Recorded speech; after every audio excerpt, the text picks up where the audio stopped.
Welcome back to this week's The Weekend Warrior Show interview. I always like to do a little intro before the actual interview. This time it's with a Norwegian filmmaker named André Øvredal, who you may know from Trollhunters, you may know from the Autopsy of Jane Doe, you may know from Scary Stories to Tell in the Dark. Most recently, he did The Last Voyage of the Demeter, which is kind of like a Dracula spin-off of sorts.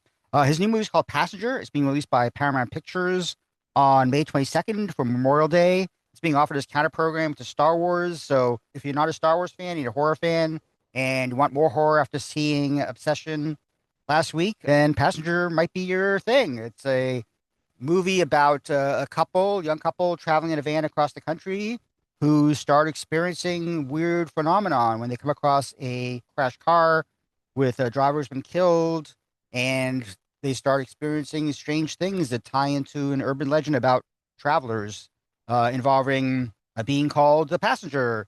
And I'm not gonna say too much more about it. You know what? You can watch the trailer, you can watch the teaser, you can watch this interview. Not many spoilers. It's a pretty awesome horror movie. I like the fact that it's outdoors. I'll have a video review later this week, maybe even today, depending on how long it takes me to get this interview up. But yeah, Passenger, May 22nd, and enjoy my interview with Andre Overdraw. It's actually my fourth or fifth time speaking to him. I've actually spoken to him for almost every other movie he's done. Always enjoy talking to him. Always enjoy his take on horror, and I hope you do too.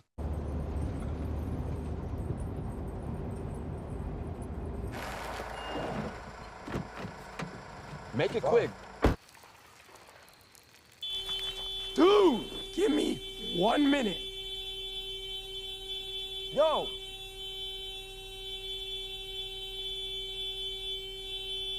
Daniel?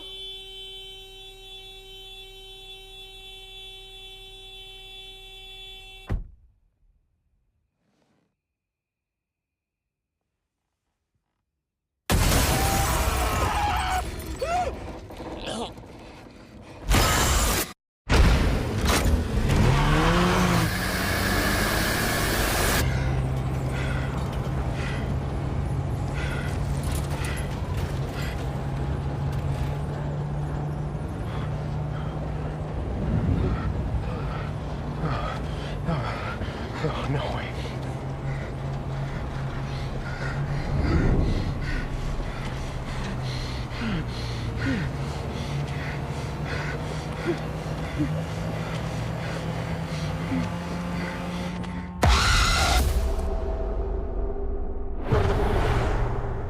I saw these on the car last night. 3 scratches just like that. You didn't stop, did you? It's something unholy.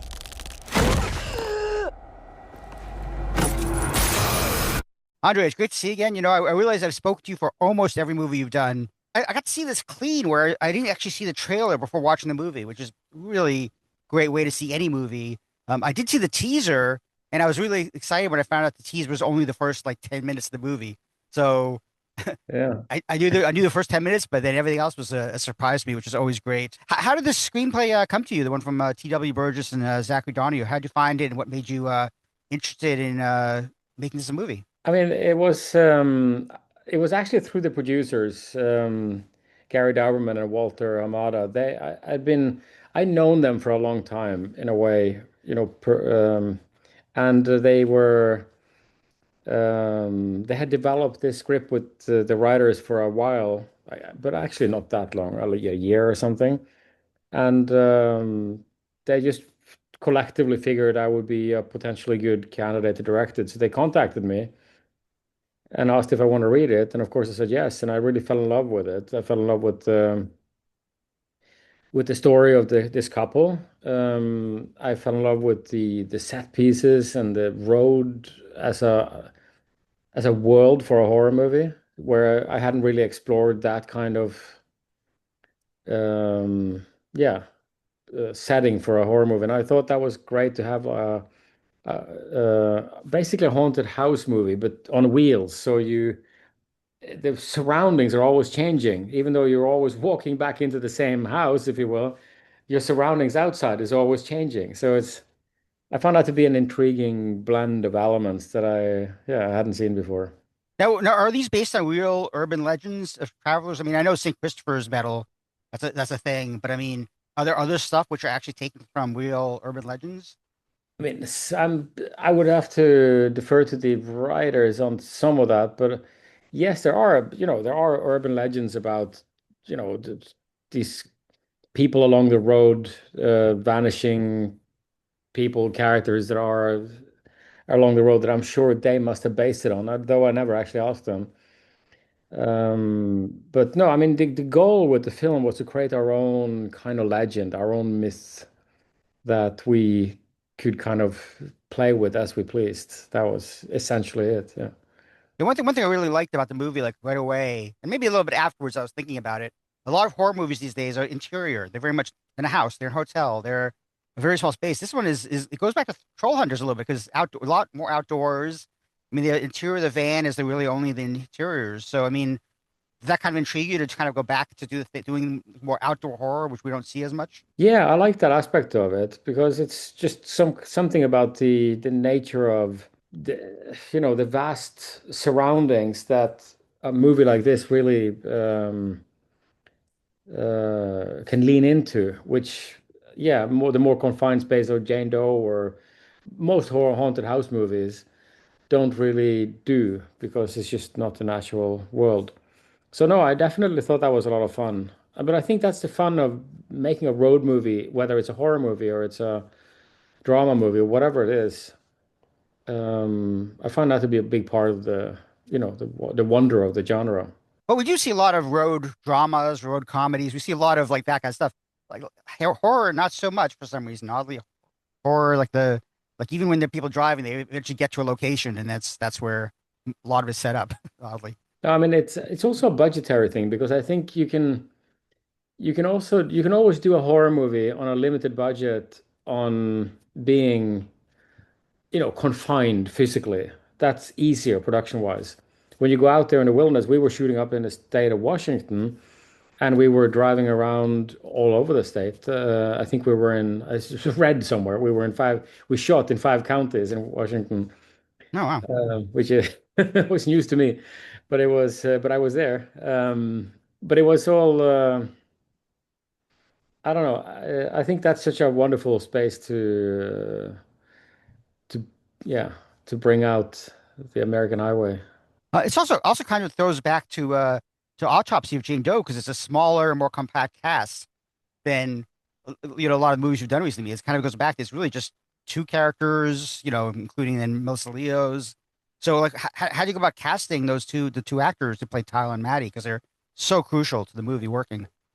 Yeah, no, I mean it was it's kind of Maddie's movie more than it's Tyler's movie. But we started casting them together simultaneously. I had a really great meeting with Jacob, a really great audition with Jacob, and I felt very early on, and I felt like he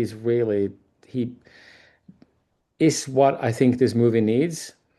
And his level of kind of engagement and playing with the character and just kind of discovering things sometimes on in the middle of a take is something I found a wonderful quality of an actor. It took we saw more people for Maddie, but we very early on fell in love with Lou. And when it turned out that she also wanted to do it, it was such a great their chemistry when we did chem reads, their chemistry was so obvious.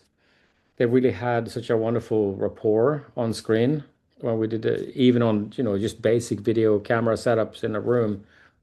So it was a very I think we were lucky to find them. Did it take a lot of convincing to get Melissa Leo in this? She doesn't do very much horror. She has done genre movies, but not like horror straight out. So did it take a lot to convince her? I don't know. I mean, she was very eager to do it. She enjoyed it. She enjoyed the gruesomeness of some of the moments that she had to be part of. She enjoyed the whole thing. And she was, no, she was lovely to work with and excited to do it. So, yeah, I didn't, we didn't have to do much convincing as far as I know. This movie kind of really touches on some of my own fears, and one of them is abandoned parking lots. I do not like abandoned parking lots. Actually, I don't drive it. I haven't driven in 33 years, so I don't even like getting in cars. But abandoned parking lots is a definite fear of mine. When you read Yeah. that in a script, do you automatically know how you want to visualize that and how have like the cameras spinning and stuff? Like, are you kind of like thinking about it as you're reading the script originally, or Well, what I remember about when I read that scene is that this is a perfect scene to shoot all in one shot because it's all basically just a walk of 200 feet or whatever it is, and or a bit, yeah. And and there is so many little pieces to that storytelling that if we do it correctly, we can set everything up and have everything happen on screen in one go. And I just got obsessed with that idea. And by the time we got to actually shooting it, I had kind of rehearsed it in my head how it was going to move everything. And we spent the morning of the shoot, which is obviously the first part of the night, rehearsing it. And then the after lunch, if you will, 1 a.m. Um, yeah. Then we would be essentially shooting. And yeah, it was that was kind of the most fun, but challenging, but all in a good way. But fun shooting day, I think, on the whole movie. how do you get Lou prepared to do that? Because obviously it's a lot of pressure on her because she's kind of like has to give the same performance each time, or and She's sell a it star basically. when it comes to that stuff. I mean, she's just a trooper. She just did it again and again. The first 5 hours of rehearsing it, we were rehearsing with a stand-in. And then when we feel like the camera and the movement and the car and the cars and all the extra stuff has kind of started working, then we invite Lou in and then we go through it slowly with her again and again and again. Also, so she can start impacting the moments and she can give her part of it. But it's kind of blocked out in the grand scheme of things at that point. And then after a while, we just start doing takes. And yeah, and sometimes I can't remember, sometimes we broke it off the take when something went really wrong. Sometimes we would just go through with it just to finish off the take, so we all Mm. knew where it was going. So that was, but anyway, no, we had several takes that we could have actually used, but yeah, could only use one. So. Now, you also had another great creature performance in the Passenger. Can you talk about the actor you cast for that, some of the makeup and the direction for that creature? Initially, the character of the passenger was in the script I received was more of like a shadowy, elusive kind of figure of the road.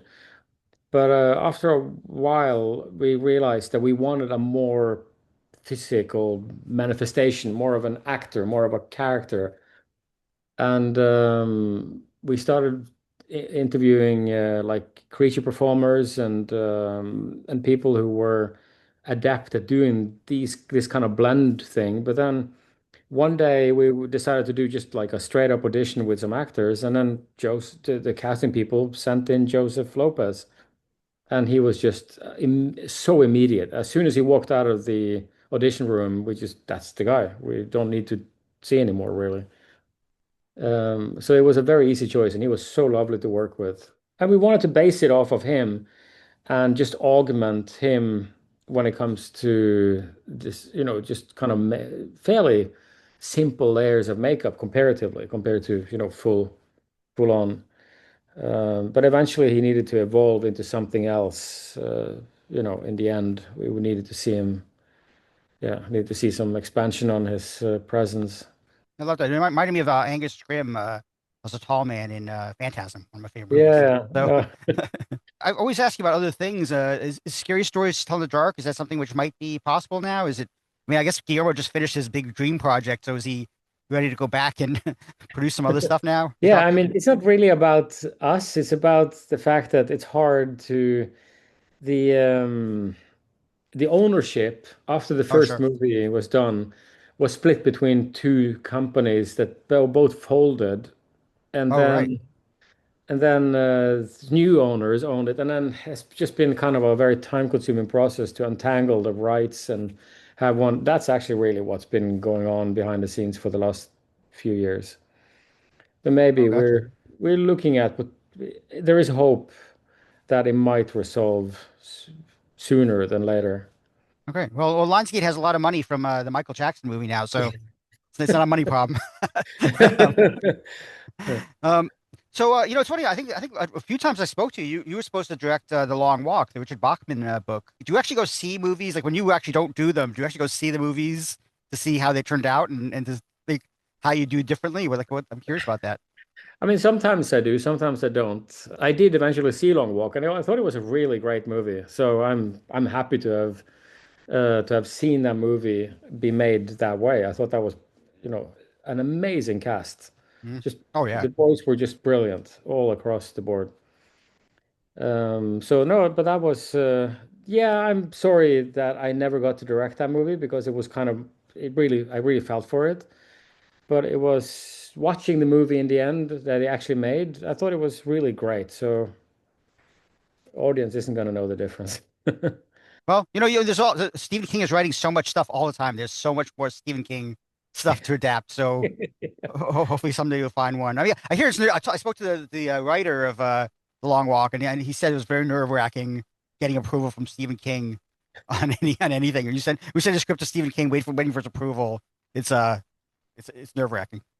Yeah, I can imagine. Yeah. Great to see you, man. Yeah, you too. Again. Really love it. This is really one of the scary. I've seen a lot of scary movies this year. This was really had me very freaked out for the reasons I mentioned. And it's like, great. I hope people go see it in the theaters because that's really the best way to see these movies. So, Yeah, kind of is.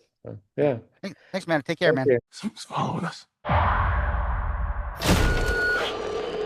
Saint Christopher, protect me today. All my time. Give us your warning signs. If danger is near. Danger is near. Danger is near.